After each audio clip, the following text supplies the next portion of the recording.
Балким азыр эместир. Бирок иншаллах бир күнү апа сиз менен сыймыктанасыз. Ассаламу алейкум туугандар. Айтылат го, апанын көөнү ою балада, баланын ою талада деген сөз бар го. Ошол ким айтса да адашып айтып алган деп ойлойм да. Себеби ичимден апамды ойлойм, апам ыраазычылыгына жетсем экен дейм. Меккеге алып барып келгим келет, жакшылыктарды көрсөткүм келет, жакшы келиндүү болуп, келиндүү кылып, жакшы күндөрдү көрсөткүм келет да. Жакшы неберелерди жыттаса экен дейсиң. Ушундай бир жакшы ойлоруң, ниеттериң бар да.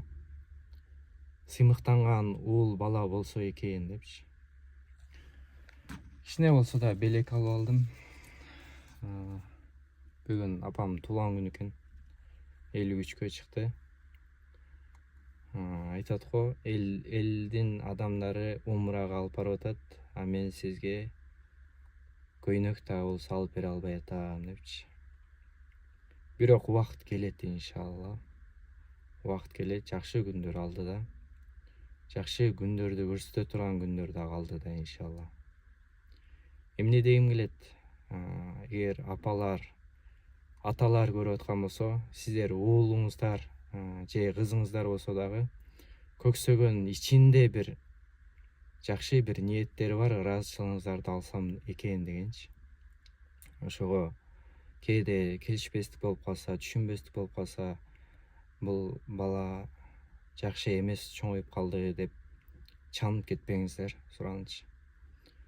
Азыр катачылык кылып аткандыр, бирок убагы келгенде жакшы күндөрдү көрсөтөт деген оюм бар да, ниетим бар, тилегим бар иншалла. Көрдүңүздөрбү? Ошон үчүн сөз да көбөйүп кетти окшойт туугандар. Ошол эмне дейм? Апаларыбыз аман болсун.